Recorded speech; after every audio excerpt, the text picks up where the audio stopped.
Hey everyone, episode 3 with Jonathan Twomley this morning. How you doing, buddy? I'm doing great. Excellent. So one of the things I'm doing with all my experts this week, Jonathan, is we're talking about surprises, right? All of us have kind of a vision of what's going to happen, kind of a natural change. I want to talk about things coming out of left field. Maybe we expect them, but maybe they come out bigger, hotter. One that I'm thinking about for you and I to talk about here is inflation. I think there's a general belief that inflation is out there, it's coming, whether it's at the Fed 2.5 or something greater. What I was hoping we could talk about with you is what happens if inflation got hot to say like 4%, right? Not crazy, not hyperinflation, but what happens if it got to 4.5? Let's play this out for the audience. What would happen really, and then ultimately impacting multifamily values if inflation got that hot? Sure. And I do have one more surprise I just thought of now, so we can talk Awesome. about that afterwards. And Okay. I'll surprise you with the surprise because you don't know what it is. But Yay.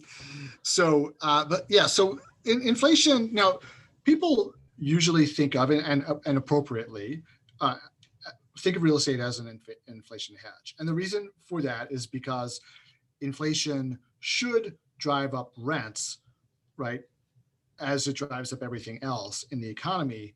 So that since the value of the property is tied to rents, if rents are going up, the property rises, and it's going to keep pace with inflation. Plus, the really great thing is that your debt is still in old dollars and getting cheaper and cheaper and cheaper as you go. So relatively speaking, so it is a good inflation hedge. But that is for normal inflation, right? Mm-hmm. When you get hyperinflation, then you get real problems. Let's call it accelerated inflation because hyperinflation will set people off. Right. And we've never had hyperinflation in this country ever. We had really bad inflation in the 70s. It was not hyperinflation. So let's correct that too, because I hear that term is used all the time. People talk about hyperinflation, and what they really mean is 10 to 20% on inflation, which is bad. Yeah. It is really bad, but that is not hyperinflation. Hyperinflation is 100% inflation a day. Yeah. So a day, yeah. I mean, yeah, like prices are doubling overnight, that kind of stuff, or even doubling in a year. I think you would say that was hyperinflation. But for sure. However, okay, so when you get inflation when it's too high, then you might not be able to keep up with your rents because every lease you've got, let's say you've got 10% inflation, mm-hmm. Your lease is worth 10% less at the end of the year. And you may not be able to get a 10% rent increase to keep up with your, really depending on sort of like your tenant base and what their job situation is and how the inflation is affecting also them. Rent control. Let's not forget that. A lot of places have rent control. That is also true. And that could be a really devastating thing. Although the rent control, at least the way it works here in New York City, it's not like a statutory, you can only raise rents 2% a year or whatever. It has to go through a rent board, which makes a decision, and the landlords get to come and argue their case that this year should be more or less. I think I'd be interested to go back to the 70s and see what happened then, whether landlords were getting higher rent increases then. I would bet it's a safe bet that they were getting bigger rent increases, but it wasn't keeping pace with inflation. I'm sure that's probably what the case was. Sure. Anyway, so too much inflation is also not really good for apartments. Great for your debt. You're inflating away your debt, but you may not keep pace with your labor costs and everything else that's going on. And also remember, like every time, inflation is going to raise the value of your property, which is going to cause your taxes to go up. So there's a lot of other insurance rates are going to go up. I mean, everything is going to go up, right? So it's not necessarily, so what you want is moderate inflation. Like moderate inflation is just like happy dance times for apartment owners, right? And, agreed. But if it gets too high, it's a problem. But there's also another problem that people don't really talk about, which is how inflation can impact the value of your property. And that is because of the relationship between inflation and interest rates. Okay. Now, if we have and this also, there's a little bit of the correlation is going to be loosey-goosey here because it also depends on the Fed tolerance for inflation. And they've already said they've had this 2% target for years. They've hardly ever hit it. But now they recently said, Powell said a few months ago that they want inflation to run hotter and they're not going to raise interest rates if it does. But what's the threshold? The intimation was, hey, if it hits 3, that's fine. We're not going to raise interest rates. If inflation hits 3, we'd like it to hit 3. We want to reflate the economy. However, what is their tolerance level? Is it 4%? Is it 5%? I think you start seeing unemployment that high, you're going to start getting some pressure to raise interest rates. And frankly, the bond market may lead it and force the hand of the Fed anyway, because the bond investors are going to demand a higher interest rate to keep up with inflation, and they're going to start paying less for bonds to raise the interest rate. Yep. And you can't have that too much of a spread. The Fed will be forced to follow if that happens. So how does that affect multifamily? Well, if interest rates go up, when you get a mortgage, it's based on a spread between the treasury, whatever the treasury rate is, and there's a spread attached to it, and then that's your interest rate, right? So there's always a little bit of opportunity for the banks to kind of resist raising interest rates right away, because they can always reduce the spreads. That there's a whole other calculation which goes into what the spread is, but if there's spreads can expand and contract, but there is still going to be some correlation between what the treasury is at and what your mortgage is at. It's going to be somewhere, the range is usually kind of 150 to 250 basis points, right? The spread there. So at some point, it is going to push up mortgage rates.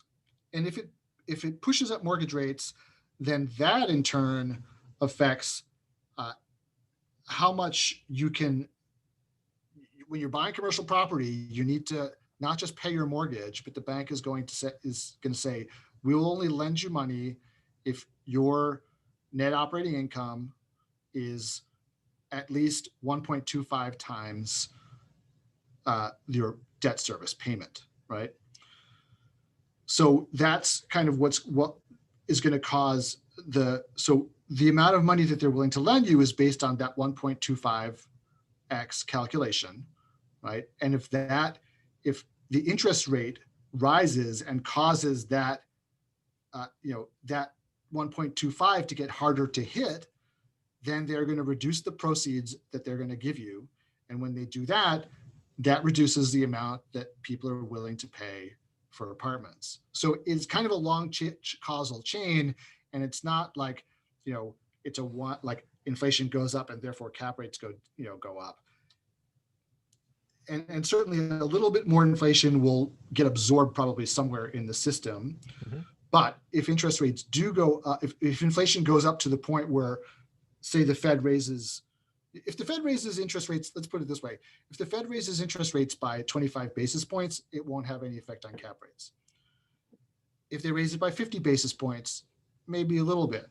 If they raise the interest rate by a full point, I can guarantee you it's going to have some impact on cap rates. And if they go back up, if we go back to what used to be considered normal interest rates, 5-6%, that is going to absolutely have an impact on the price of what people not just what they're willing to pay for apartments, but what they can afford to pay for apartments. Yeah. Plus, it will change the risk calculation, because as soon as you can get 5% on a treasury, which you used to be able to get, why the hell are you going to take any risk? And why would you buy an apartment building at 5%? You wouldn't. You wouldn't. You just never would, right? So it will definitely have an impact on the price that people are willing to pay for apartments. Yeah. But let's sort of also add in the nuance here that if we get sort of healthy inflation, your rents are going up. Hopefully, if you're kind of within the golden amount of inflation, then what should happen is that even if there is a rise in cap rates, it should be offset by the growth in NOI. Right. And at the end of the day, you're still going to make money you're going to have appreciation on the apartment, right? Yeah. And the longer you hold, the easier it is for that to happen, right? So it's really affecting more if you're like a syndicator and you've got a 3 to 5 year hold window, and you have to sell in that time, or some institutional investors, they can get caught short with these machinations. But if you're holding long term, these things are not going to concern you that much. But they can definitely have a short-term impact, and that's the thing that I think would be a surprise. So a spike in inflation, just to sum it up, because that was a pretty long explanation. A spike of inflation will, if it's big enough, through this causal chain that I just explained, will cause interest rates to go up. And if interest rates go up, then that is going to have an impact on the pricing of multifamily assets, without a doubt. Not a little change, but like 2-3 if interest rates go up 2-3 points, it is going to affect the price of multifamily housing for sure. Yeah, let me see if I can summarize what I heard, because again, this is an area I don't play in very frequently. So really, if we stay in the golden band of inflation, right, let's call it anywhere between 2, and let's call it 2 to 4, right? Yeah, I think that's reasonable, right? Because what that happens in that environment is, yes, some input costs go up, labor, property taxes, thing of that nature, but also your rents go up, and over the course of the year, NOI goes up, so you win, right? The value goes up. But if we have a spike, a surge, whatever you want to call it, that takes, interest or inflation goes from say 2 to 6.5 between March and June, right? So a 90-day window, right? CPI is this, and then CPI is that. That's going to cause the bond market will react immediately, right? They'll be the first mover. That will cause the Fed to react. And if the Fed is no longer raising the funds rate by quarters, but they're jumping by halves at every meeting, or heaven forbid by 3/4 to catch up, that's going to trickle through to interest rates. Interest rates could make the risk premium on cap rate expand. And then, that could impact NOI and ultimately values altogether. Is that kind of? Well, it's more, it's like a couple different things. So if the federal funds rate, goes up, Treasury is paying more, then basically the risk premium between the Treasury and the apartments is going to have to go up. So the risk part of the cap rate is going to expand, but also the interest rate part of the cap rate is also going to expand. Double. Okay. Because and I didn't really make that clear, but both components, the risk portion and the spread portion, will have to expand, because they just can't. There's no way that they cannot expand, because what happens too is there's something called negative leverage, right? And it doesn't get talked about that much because it almost never happens. But theoretically, you could have negative leverage on your property, and negative leverage occurs when and I want to make sure I don't mix this up because it's easy to mix up. When the interest rate that you're paying on your mortgage is higher than the cap rate on the property. Yep. Right. So when that happens, you actually make less money. You have a lower return on capital by taking on debt. If interest rates go higher than the cap rate, then you are better off buying the property for 100% cash than you are by getting a mortgage. And if that happens, then what's going to happen is people can't raise 100% of the money to buy apartment buildings. Yeah. Except in really rare cases. There are not many people who can do it. So for most of the market, they're going to say, well, I can't afford, this doesn't make any sense for me. I'm not going to pay as much. I'm going to reduce the cap rate I'm willing to pay. And cap rates have to go, they will increase the cap. I'm going to increase the cap rate I'm willing to pay to increase the return that I'm going to get, reduce the price I'm willing to pay, because they really have no other choice. Like they're not going to pay for losing proposition. So in normal circumstances, right? So and that's called negative leverage. I'm going to look that up. That's what it's called. Yeah, negative leverage. If you have negative leverage, it means you make less. Your returns to capital are lower. Your returns to equity are lower. Okay. Than they would be without debt. That's awesome. Okay. So, and that's why if interest rates go up, the cap rates also have to follow them. Mm-hmm. And like I said, it's not lockstep, but there's a correlation between the two. Very cool. So then the other surprise. Yes. Here's the other surprise. if this happens, I think all bets are off. But if it turns out that the vaccines are not as effective as we thought, or if they are not rolled out, and we're already starting to have problems. New York City's already out of vaccine, right? Really? Just announced it yesterday. They've run out. I think Pfizer just notified Canada that they're not shipping any vaccines to them for a while because they don't have any more. And if everybody is counting on the reopening of the economy, everybody going back to work, everybody traveling again, this is all really contingent on the vaccine rollout being effective. If it's not effective, then, look, we're back at square one. I don't think, now, fortunately, this is not based on anything I'm seeing other than the shortages, but the shortages will be resolved eventually. Right. But the vaccines seem effective, but we still don't really know. It's possible that they might not be, or, maybe it's going to be like the flu shot. You're going to have to get the vaccine every year, for it to be effective, and it's not going to be 100% effective. There'll still be people who get coronavirus. So it's theoretically possible that this could surprise us out of left field.